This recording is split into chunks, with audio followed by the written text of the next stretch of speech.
Welcome back to Fourth and Troll Fantasy. It's time to win some playoff matchups, people. And you're going to do it by not starting these idiots. That's right. We got some duds for you for round one of the fantasy football playoffs here on Fourth and Troll Fantasy, the most entertaining fantasy show on the planet. I'm Noah Selby. I'm Wes Selby. Self-explanatory, all right? We got playoffs to win, and you are going to lose them if you start any of these 8 players that we are going to tell you today. Before we jump into it, like, subscribe, ring the bell, join the Discord, drop in the comments any start-sit questions you may have, and let's get straight to it, Wes. Take it away with your dud quarterback for the round one of the playoffs. Well, he barely scored any points last week, and he may not even play, so it might be a moo point. But it's Jayden Daniels, even if he is healthy.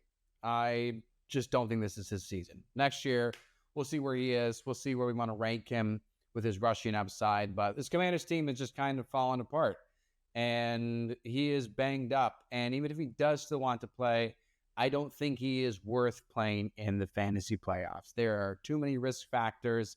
The offense just doesn't seem to click the same way it does. Zach Ertz is definitely done for the year, and the wide receivers are just a bit too inconsistent. So even if he is healthy, even if he does play, you may already know the answer by the time you're watching this video.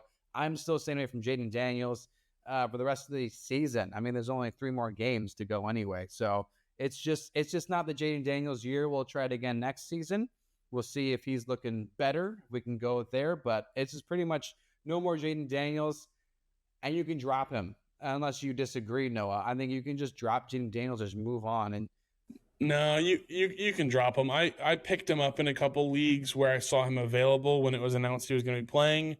In leagues where I have Dak, where I have Josh Allen, just in case, kind of something were to happen. Almost more of a, well, if he's going to come out and play great, I don't want my opponent to have him. I don't want anyone else in my league to have him, so let me go ahead and grab him. But I'm in agreement with you. I think it's fine to drop him. And, yeah, Control-Z, delete the season, and we'll see how next year goes. Because it's just been injury-riddled and a bit of a bummer for sure for the Commanders, for Daniels, for pretty much everyone on that team. Okay. I believe this saying is, what happens when an unstoppable force meets an immovable object? My dud quarterback is Jacoby Brissett, okay? I know he's been phenomenal. He is playing the Houston Texans. This isn't going to be good, okay? I won't even say, I can't guarantee you it's not going to be good. I don't know what's going to happen, to be completely honest. The Texans are only allowing 13 fantasy points to quarterbacks this season, and that's in 6-point passing touchdown leagues. There's only been 2 quarterbacks all year who have scored over 21 fantasy points. It was Baker Mayfield in week 2, I think, and Bo Nix, like in week 5, 6, something like that. Jacoby's been awesome since he's been the starter. He's going to throw a ton, but I'm going to pivot if I can because Texans defense is so good at shutting down the quarterback position, at shutting down every position, really, in offenses that they're playing against. And so Jacoby Brissett is going to be my dud. I know that is a dangerous thing to say when you have been relying on him a lot over the past 6 weeks, but I am going to turn away if I can. Yeah, matchups are very important, especially for seemingly streaming players and flex options. Like Brissett was no one's quarterback going into the season, obviously. But at this point, he's been so consistent. Not that the carriage can turn back into a pumpkin necessarily, but this Texas defense is so freaking good. Dude, we were so right about the Cardinals quarterback. It was just the wrong name.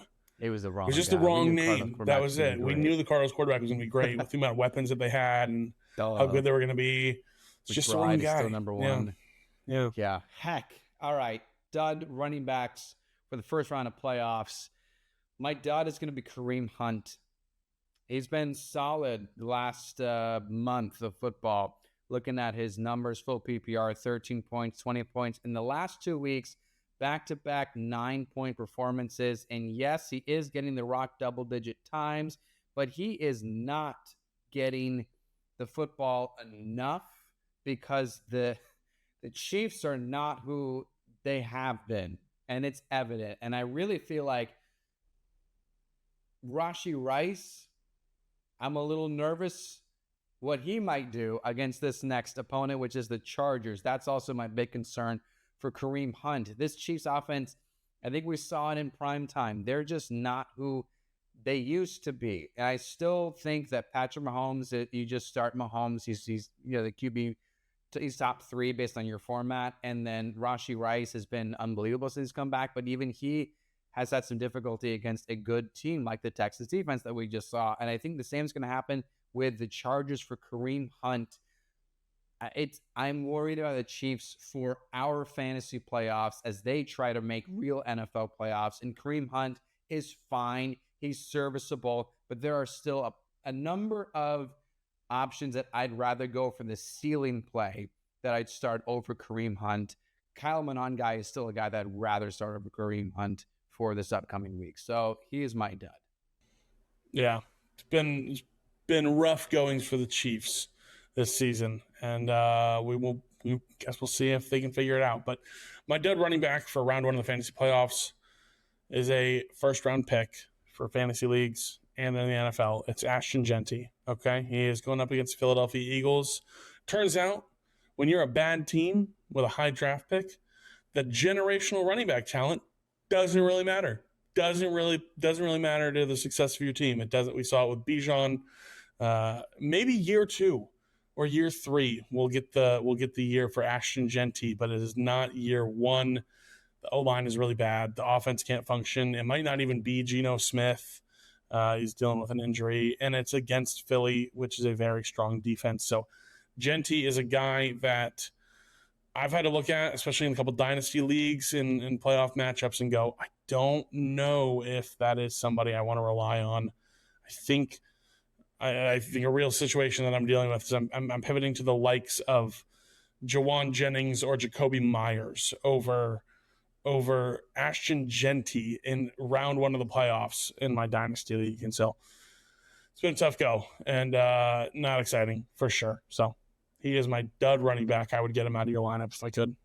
Yeah, I've got Ashton Jeanty in a dynasty league as well. And I don't have really strong options, but I know, isn't that stupid of me? Yeah. But I mean, it's to the point where I actually thought about this before you even mentioned it for this video. I was like, man, do I want to? Because I'm making playoffs in that one dynasty league, and I was like, do I want to start Ashton Jeanty? Like, I don't know if this is like, if that's a good call. It's tough. Raiders suck. One and done for Pete Carroll, I am pretty sure. Anyway, let's also talk about another first round draft selection. Also in the real NFL, also in fantasy this season. Not first round draft pick from this year, but it's time to just reiterate, keep benching Justin Jefferson. I said it last week. It's very clear that it's not a Justin Jefferson issue, it's a JJ McCarthy issue. Not that we can immediately say with absolute certainty that JJ McCarthy is 100% bust. But it's been rough. And they just spanked the Commanders. So it's not like he can't win games. But the problem is, you put all the different injury pieces together.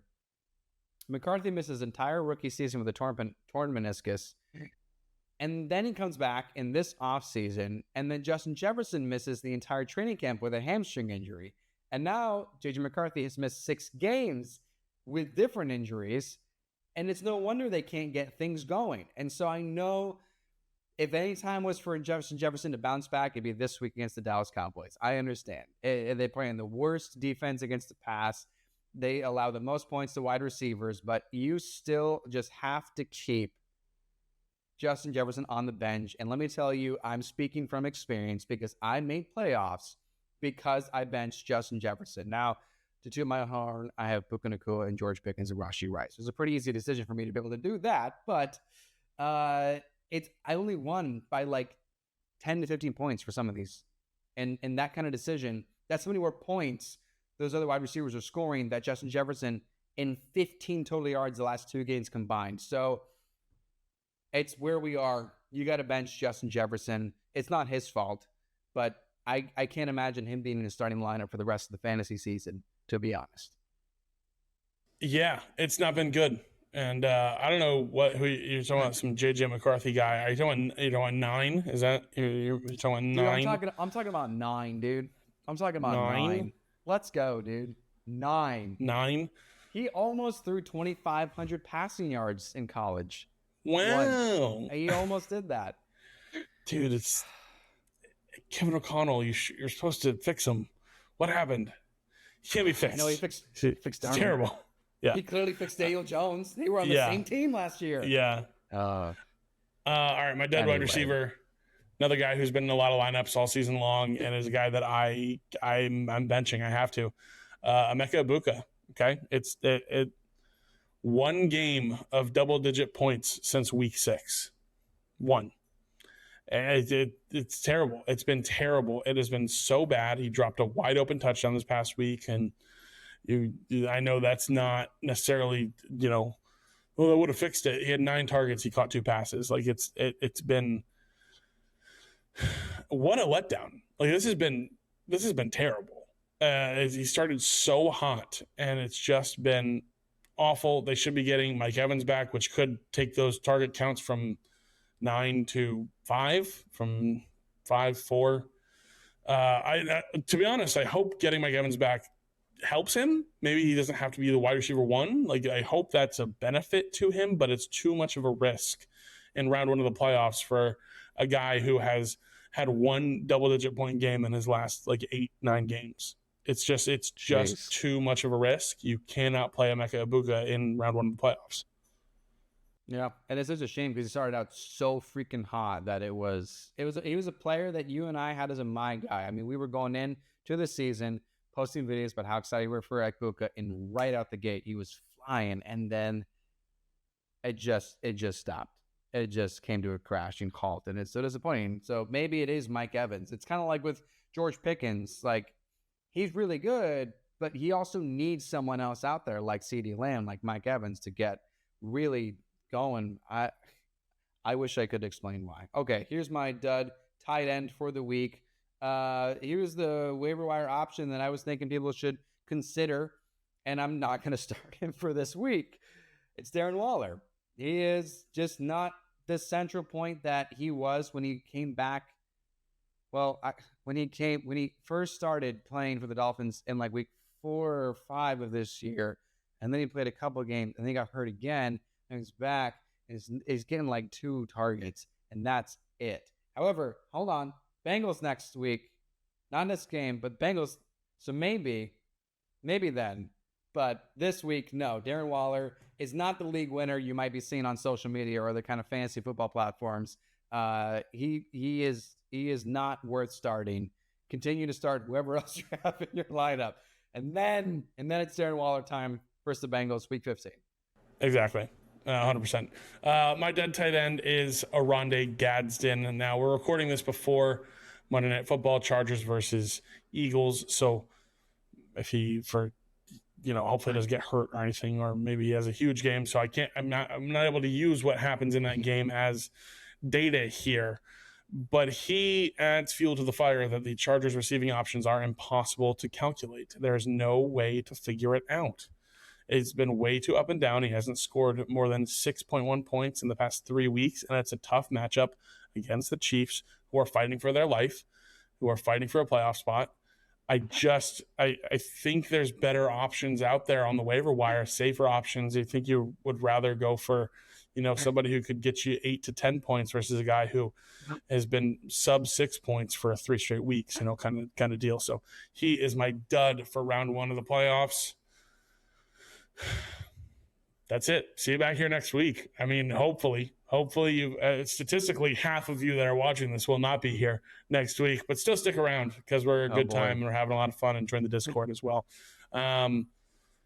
Like, subscribe, ring the bell, drop any comments or questions you may have, start sits, and we will see you for. We're releasing another video this week, but we'll see you in round 2 as well. Sure. So this has been 4th and Troll Fantasy.